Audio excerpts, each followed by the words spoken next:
Even though only 120,000 or so Jews live in Toronto, a city of about 3 million residents, 8 out of every 10 hate crimes there involve what local officials call an anti-Jewish occurrence. Then there is Montreal. It's home to about 90,000 Jews, out of a total population of about 1.8 million. In Montreal, in the 3 months following October 7th, 132 hate crimes were directed at Jews. That is 10 times the number of total reported hate crimes during the entire year of 2022. In fact, there has been, across Canada, a 670% increase in anti-Semitic incidents since October 7th. Less than 1% of all Canadians are Jewish. These data come from a blockbuster article by Terry Glavin published back in December 2024. He visited us on the Tikvah podcast around that time. In Canada, Glavin observes, hardly a week goes by where synagogues are not vandalized, burned, or shot at, and the conventions that predominate in elite institutions, government, media, NGOs, all hold as an orthodoxy that Israel is a unique evil, guilty of every modern sin. So the question we're asking is, how did liberal, polite, wonderful Canada become such a menacing place for its Jewish citizens? Now, as Canadians head back to the polls next week, we are revisiting this timely conversation with Glavin, a columnist for the National Post and a senior fellow at the Raoul Wallenberg Center for Human Rights. Welcome to the Tikvah podcast. I'm your host, Jonathan Silver. This conversation and Glavin's article tell the story of how a liberal country collapsed into progressive ideological commitments which, when applied to immigration policy and laced with the intersectional logic of a racialized social doctrine, lost the capacity to resist institutional capture by the activists who most hate the Jewish people and the Jewish state. As voters consider their choices, Glavin's insights offer a crucial perspective on what may be at stake for Jewish Canadians and for the health of Western democracy as a whole.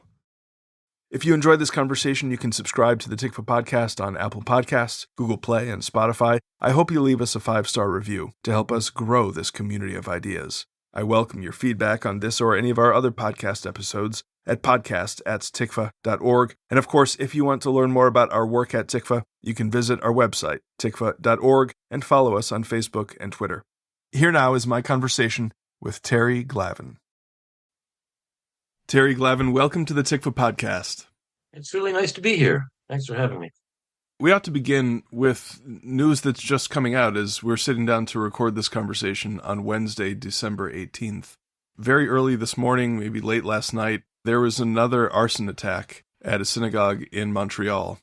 For readers of your essay, this can't possibly come as news. It seems like to simply confirm the many observations, many pieces of data that you collect and describe in your essay, you can't have been surprised by what happened. I would have been surprised if we had gone a week without a mini Kristallnacht occurring in Canada, I regret to say. There's one synagogue in Toronto that's been attacked, I think 6 or 7 times, just one. Yeah, this happens every day now, almost every day, in one way or another, across the country. And Canadian Jews are, as you might imagine, disconsolate and alienated, and they feel put upon and abandoned by their own government. It's really quite a strange event.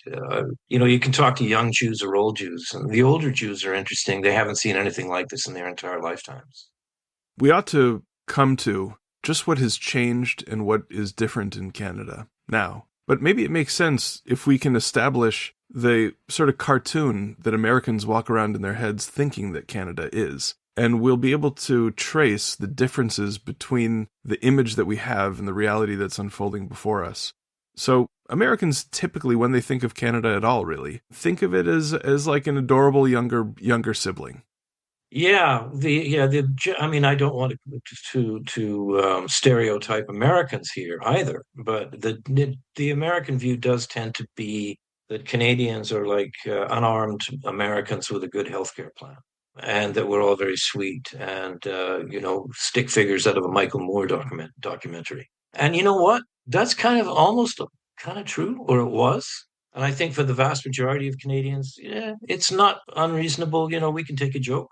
But that is really the Canada of more than a decade ago. What has happened is very, very difficult for Americans to get their heads around. We think it's part of it is the language that we use. We're thinking of the Trudeau government as being a liberal government, when in fact it is profoundly illiberal in many, many ways. And it's also, by the way, the government almost collapsed yesterday.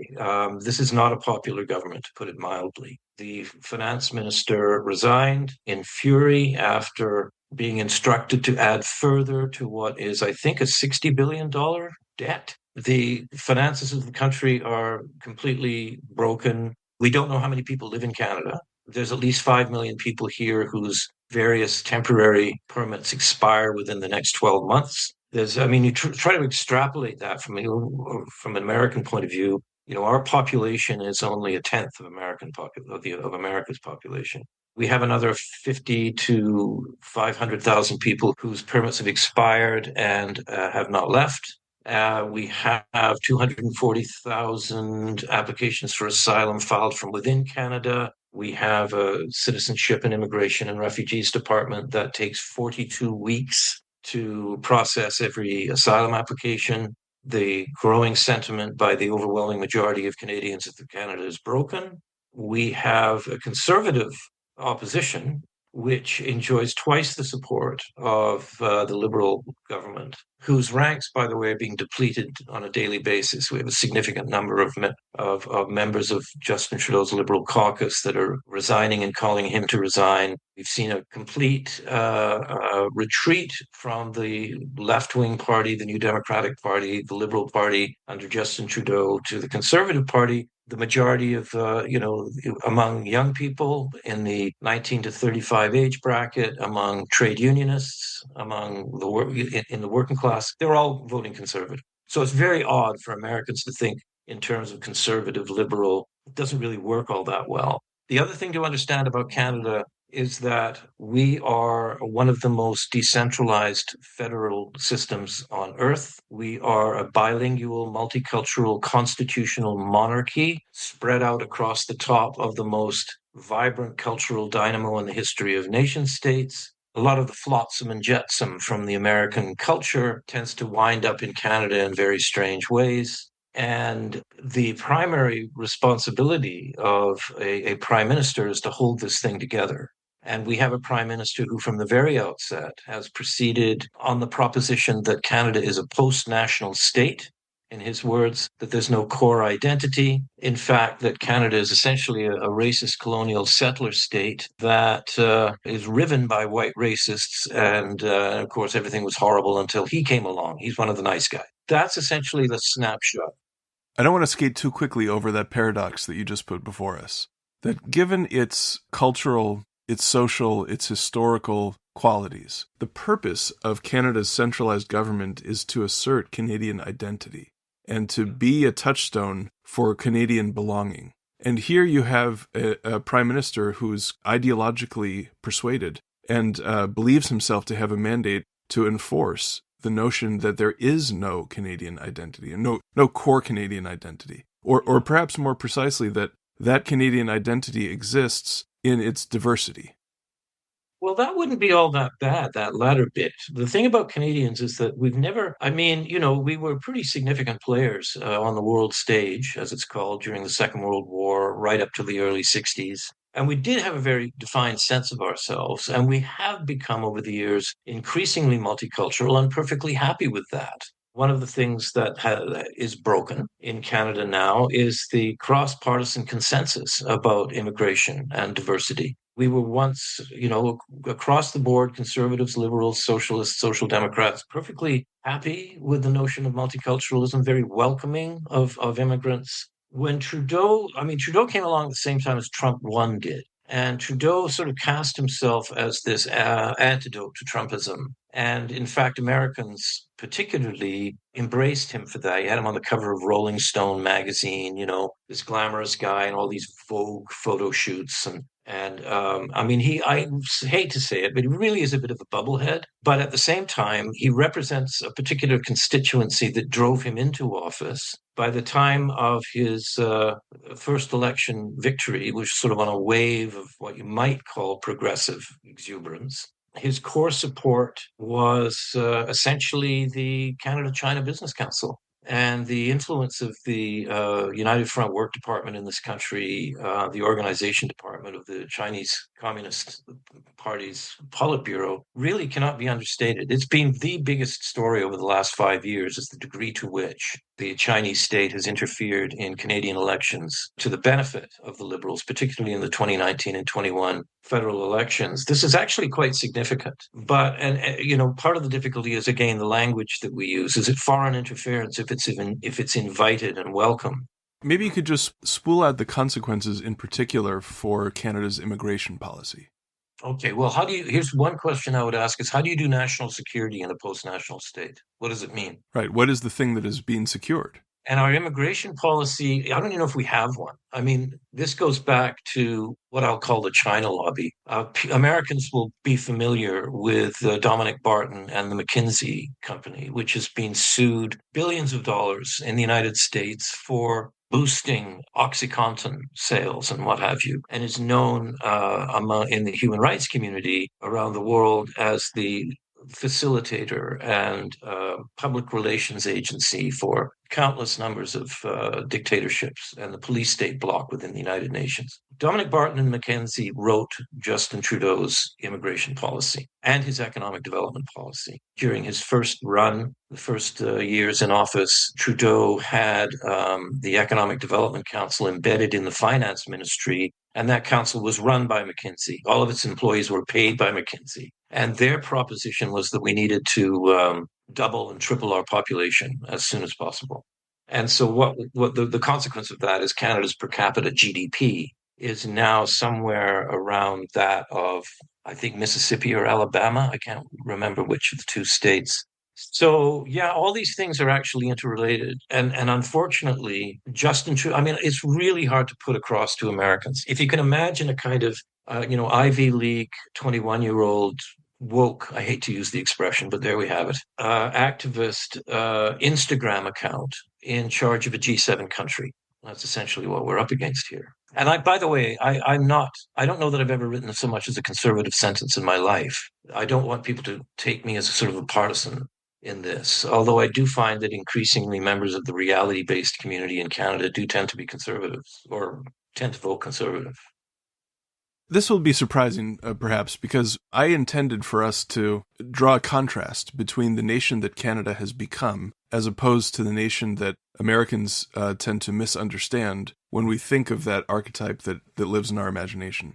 Nevertheless, maybe that sort of mythology, like all mythology, it may not have actually happened, but it is expressing something that is nevertheless true and is sort of always happening. That's the classic understanding of what a myth is. And maybe there's something about the mythology that Americans have when they think of Canada that is nevertheless illuminating.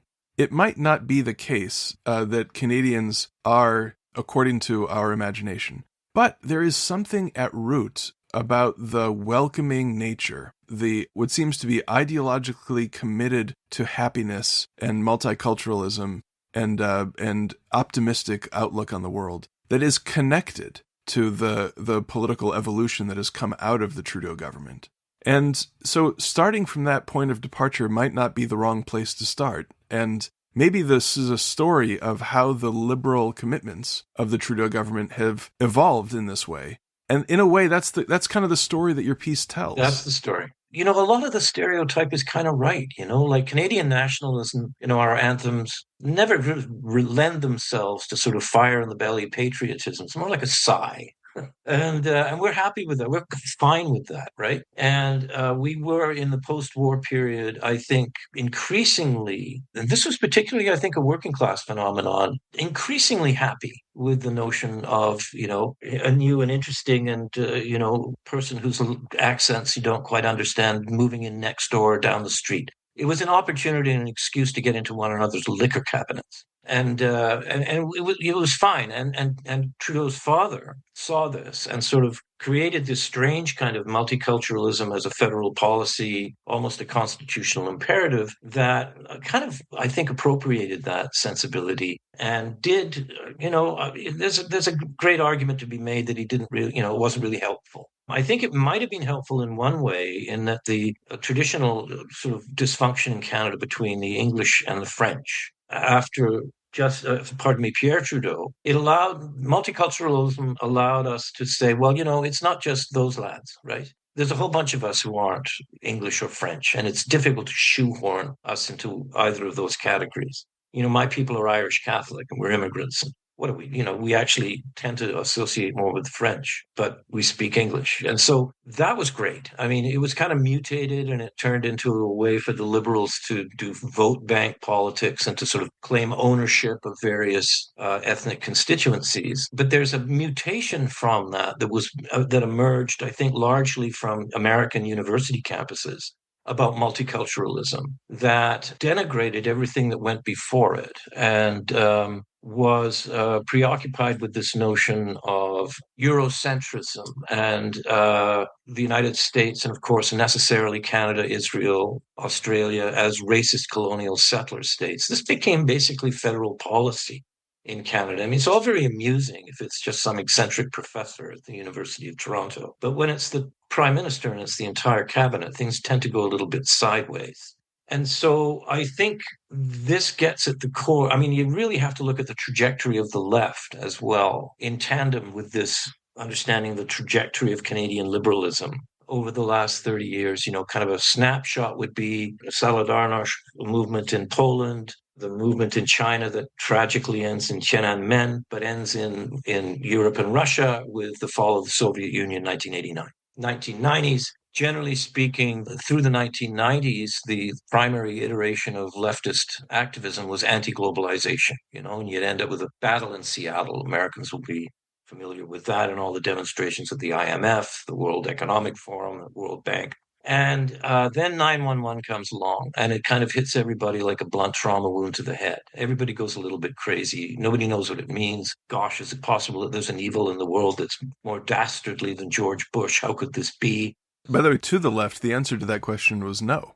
Yeah, well, there's Noam Chomsky for you. And so I think for the first 15 years almost of the current century, the primary sort of articulation of what you might call left-wing activism was anti-war. It was branded that way. And that set the stage for Trudeau. And at the core of that whole phenomenon that generally tended to dress itself up as anti-imperialist and anti-war was a toxic, lurid, blood-curdling anti-Zionism that is unmistakable indistinguishable, I should say, from anti-Semitism.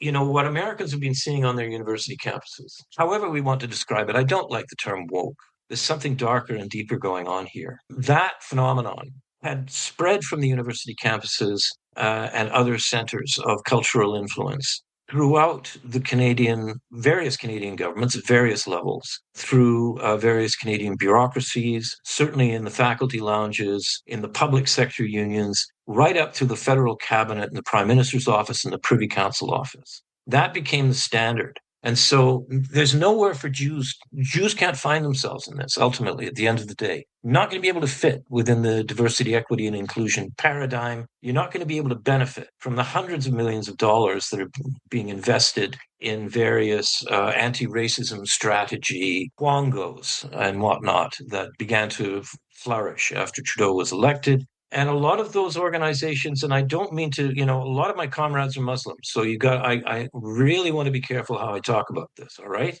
And I don't want people to get the wrong idea. But there's 1.8 million Muslims in Canada. Now, multiply that by 10, and you'll have an understanding of what that would mean in an American context. Most of them are recent immigrants. You've only got 350,000 Jews in this country. The Muslim organizations that are privileged by the Trudeau government and funded, for instance, the Muslim Association of Canada takes its ideological and theological or theocratic direction directly from Hassan al-Banna and the Egyptian Muslim Brotherhood. So that sets the stage for October 7th. Before we get to October 7th, let me just back up and try to get some basic information. Muslim immigrants to Canada come from where? 100 different ethnicities among the Muslims in Canada. There's no such thing as a Muslim community in Canada. That's something that the federal government doesn't understand. They'll see race. I think just one little example. The first time I got in trouble with the Trudeau government was actually in the weeks before it was elected in 2015. And it was when they appointed as the Trudeau's director of outreach, a senior officer of the Syrian Social Nationalist Party, which is an unreconstructed Nazi party from the 1930s. All my Syrian comrades were saying, we thought the liberals liked us. What the hell are they doing? And for people who don't know, the SSNP, part of the Assad's ruling coalition, now thankfully overthrown, they have their own spiffy uniforms, own shiny boots. Imagine the Middle East cleansed of its Jews, and an anthem sung to the tune of Deutschland, Deutschland über alles. But to the liberals, oh, it was a nice Arab gentleman. That's all they see, right?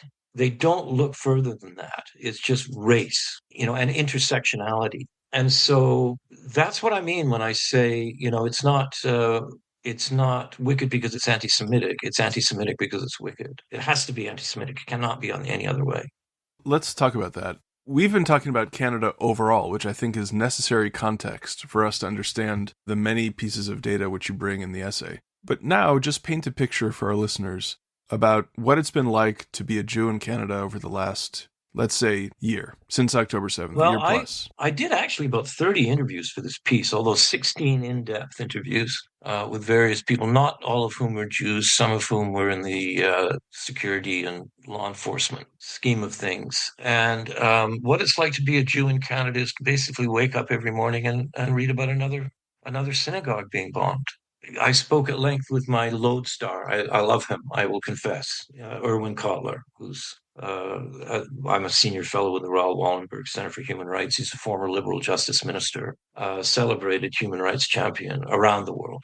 Talking to old Jews and young Jews, it's the same. Erwin will say, wherever I go, it's the same, whether he's talking to Hillel campus clubs or whether he's talking to Holocaust survivors or whether he's talking to, the Rebbe down the road or the Reform Synagogue, the various Jewish federations. Just people are completely beside themselves with despair and despondency and a sense of absolute abandonment by their own government. And of course, no amount of federally funded interfaith sessions are going to heal the wounds that have opened here. It's very deep. I regret to say, I don't know how we're going to get out of this. And I don't mean to be partisan here. We have the Trudeau government may not last another week, let alone until a year from now when he has to hold an election. It's very, very dark and frightening. And even you can be the most progressive, woke, liberal left, champion of drag story hour, whatever. I'm thinking of Selina Robinson, who was the Minister of Advanced Education in British Columbia. This was a very illuminating case study. Tell us about her. What's come of her? Oh, she was the Minister of Advanced Education in the province of British Columbia. And she had the audacity to object to a particularly blood-curdling speech celebrating October 7th by a professor at a college in Vancouver, Langara. A target was immediately painted on her back. During a panel discussion with B'nai B'rith Canada, she, in passing, said something to the effect that, well, of course, students, my concern is students don't understand about the Holocaust. They don't understand about the birth of Israel. People don't understand that, Israel was basically a barren piece of land. I mean, there were 100,000 people or hundreds of thousands of people who lived there. There's basically nothing much to it. And that's what we were given, which is basically true. I mean, it was the Negev desert and a bunch of malarial swamp. But for that, and also for winning an argument that Holocaust education should be taught in the schools, she was subjected to the most hideous calumny and abuse, and she was forced to resign as a cabinet minister in British Columbia. She offers, I'll take Islamophobia training, whatever you want, I apologize. I'm sorry for what I said. And she was dismissed as a racist for not identifying her transgression as an instance of anti-Palestinian racism, as opposed to Islamophobia. Now, this is really important too. We are on the verge of embedding this notion of anti-Palestinian racism in the federal anti-racism strategy, and also in the criminal code, by the way, as an offense that you can be prosecuted for. And it's defined in such a way as to essentially put any expression, no matter how mild, of a Zionist sentiment be completely beyond the pale. If you refute or deny or fail to accept the Nakba or the Palestinian narrative, quote unquote, or the right of Palestinians to all of historic Palestine, you are at least theoretically guilty of anti-Palestinian racism. And if you're a Zionist, you're a racist. It's essentially a revival of the 1970s era Zionism is racism efforts that the Organization of the Islamic Congress attempted to embed in the United Nations. What legal standing does this idea have? Well, the justice minister likes it. The prime minister says that he will embed some form of a definition of anti-Palestinian racism into the anti-racism strategy. A number of organizations across the country and interest groups have adopted it. It is the sort of marching orders that have been issued by the official delegate of the Palestinian Authority in Ottawa. I don't know if you guys have that down in the States. We kind of have a pseudo ambassador, a Palestinian ambassador. Of course, all of the avant-garde faculty unions and so on have adopted it. It's all the rage. It's the coming thing. And oh yeah, one thing that's really important also to understand about the sort of Canadian ethos and how it differs from the Americans is that we were very, very instrumental. Canada was very instrumental in the foundation of the United Nations, and also, I think, particularly the United Nations Declaration on Human Rights. That was sort of our, it was sort of a crowning achievement. We could say that, well, of all of the flags, all of the banners from the time of the death camps, that banner is still righteous. And so, the United Nations and is kind of and its views on the world have significantly informed Canadian foreign policy. It's kind of in our DNA. And, what Canadians have not noticed is that, over the last few years, particularly been really accelerated over the last 5 or 6 years, how the United Nations has become captive of the police state bloc. I think 7 of the 11 major UN agencies are basically run by China or one of its simulacra. And it's dominant, the various committees are dominated by Russia and Venezuela, some of the nastiest Arab states. And we haven't really, I think most Canadians haven't really caught up to this. And I would like just to say, most Canadians are not anti-Semites, by the way. The overwhelming majority of Canadians they're, I think, as confused and shocked about all of this as most Jews are. When Robinson was forced to resign, one of the things that you describe in the essay is the reaction of a group called the Popular Front for the Liberation of Palestine. And I'd like you to just describe who they are and how they have koshered Islamist ideology and made it appropriate or made it active in the Canadian public square. This is interesting. It's a very interesting history. It's one of the ways in which Islamist terror was kind of laundered into the European radical chic was through the PFLP. And that whole sensibility in those politics also significantly informs the Canadian milieu in ways that it doesn't inform the American milieu. And the PFLP, which, by the way, was funded in its organizational outset, was funded by the same guy who funded Klaus Barbie's defense in France and Adolf Eichmann's defense.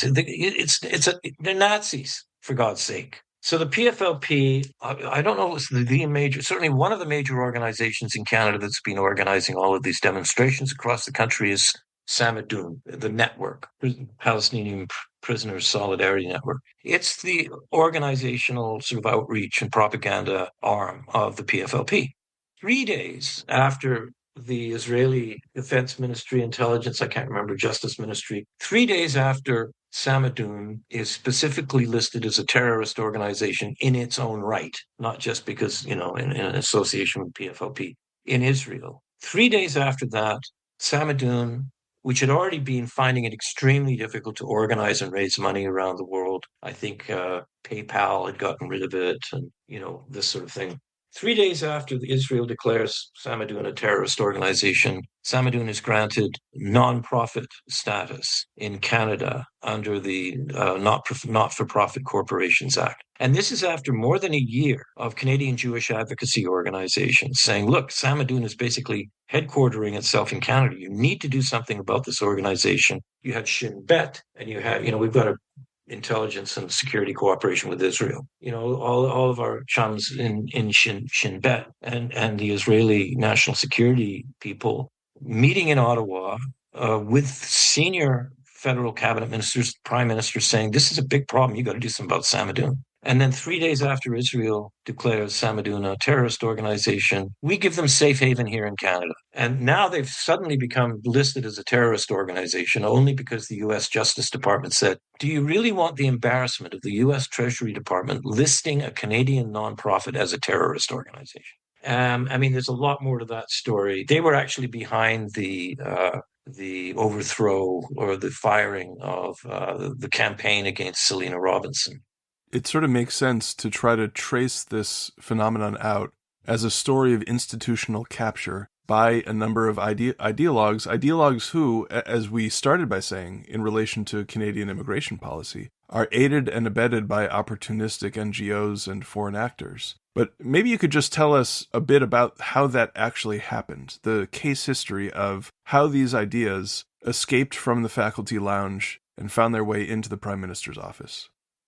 Well, for one thing, the federal civil public service has grown about, I think, is it 40% over the last 10 years, the size of it? The Prime Minister introduced himself to Canada as a feminist Prime Minister, feminist foreign policy. That racism was a very, very, very big concern of his. Reconciliation with Indigenous peoples was a big deal for him. And so kind of free rein was given to anybody who claimed to speak, for instance, on the issue of Islamophobia. In one instance, it was a fellow by the name of Laith Marouf, who's notorious in Canada, going back 20 years. When he was the son of a Syrian diplomat, and used or attempted to use diplomatic immunity to get away with all kinds of criminal activity. I think it was at Concordia University in Montreal. He was known for this. This is all he was known for. And yet he was given a $130,000 grant by the minister, Ahmed Hussein, to teach federally regulated broadcasters in how to be inclusive and diverse and so on in our broadcasting. And it turned out later that he actually, if you added it up, he's got about $600,000 from the federal bureaucracy in one way or another. And he's based in Beirut, and he's an Assadist. And here's a guy maybe this happened by mistake, but it's one of those things that tends to happen. It's just like, okay, here's a guy, he's brown, he's talking about Islamophobia, give him a lot of money. It just sort of goes on and on like this. It just became the water that the federal bureaucracy and federal politicians were drinking, the air that they breathed.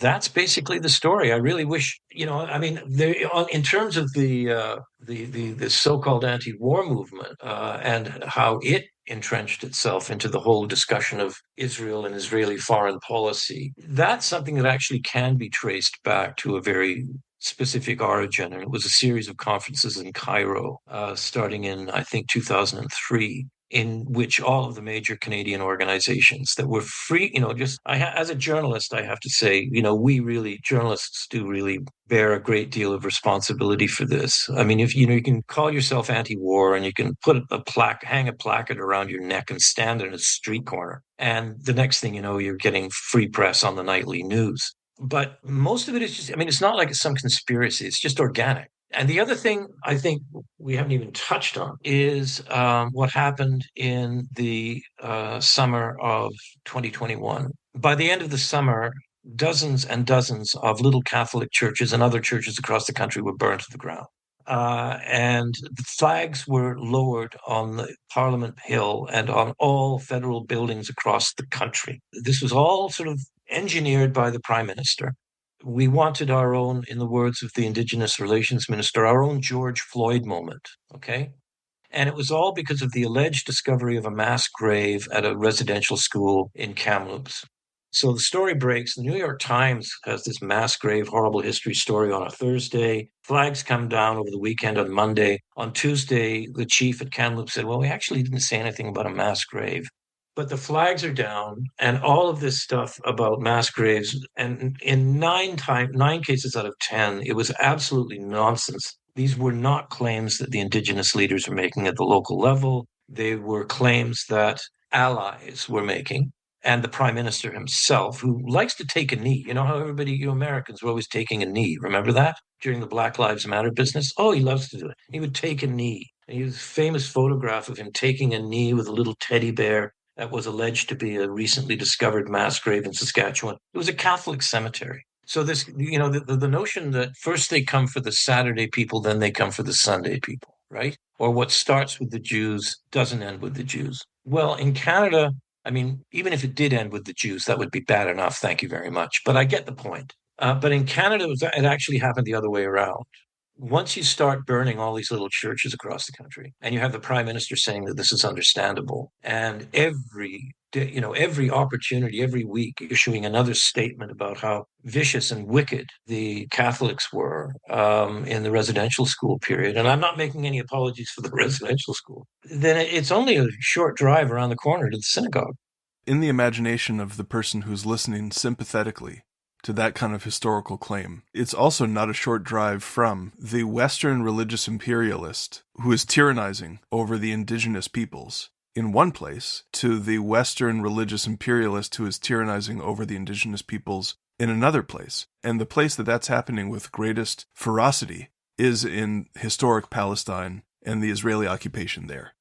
That is how the transference happens in the mind of the activist. One can see how that permission structure which is created in this anti-colonial move here authorizes persecution of Jews there. Yeah, one thing, I mean, these things are actually related, just to bounce off that. I co-authored a book with the former residents of one of the largest residential schools in this country. That is a very real chapter in Canadian history that has been, by the way, thoroughly investigated and atoned for, and nothing was added to the historical record in the hysteria of 2021, 2022. The notion of, well, you hear it, you see it at all these demonstrations and protests and so on, from Turtle Island to Palestine. Turtle Island being, by the way, for the most part, a white person's construction of an old Anishinaabe story that has no relevance whatsoever to any other Indigenous people in the country. The idea of this innate connection between the Indigenous and the Palestinians, it's really hard to get at, and I didn't really have an opportunity, even though it was a major investigation, 6,200 words, right? But this is a very nuanced thing. It's difficult. How do you enter into a conversation about the very real suffering endured by the people of Gaza, the horrors that the innocents of Gaza have had to endure since October 7th?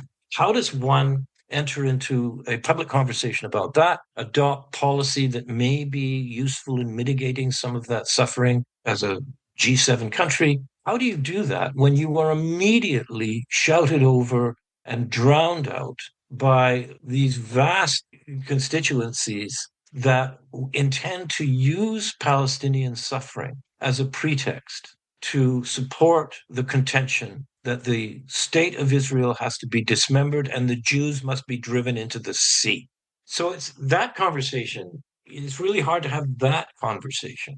And so, yeah, things are broken. I think, 70% of Canadians say Canada's broken. I think they're right. Where does that leave Canada's Jews today? Does one already see trends of out-migration? Canadian Jews moving elsewhere, Canadian Jews who are staying to fight? Well, you hear that a lot. You hear people saying, that's it. Canada's hopeless. I'm gone. I'm out of here. You never really know whether people are going to follow through. I would hope they don't. I'm almost an anti-Zionist in that fashion. I don't want them to leave. Country without its Jews is, I'm sorry. I mean, kind of a place is that going to be? But I think in fact, I know people who have already made Aliyah as a consequence of this. As a journalist, I try, my thing is, okay, how do I make myself useful? Right? What can I do? What can I say? What can I report? It's easy to make the cause for Israel. It's easy to point out anti-Semitism. It's everywhere. So, what is the contribution that I can make And I've tried to make it in this particular piece. It's something that's been of concern of mine for a great deal of my career. But I think the only thing I can say is most Canadians are actually on your side. They're not your enemy. And chin up. And I think a lot of my friends who aren't Jews, it's funny how that works because I'm not Jewish, have been trying to take their time to sort of check in on, how you doing, how you holding up. And that's what I've tried to do. And I really can't overstate the depth of sadness. It's basically sadness and fear. Kids aren't sending, they're not sending their kids to school, or they have to walk their kids to school and back. There's the story that you tell of Erwin Cutler himself.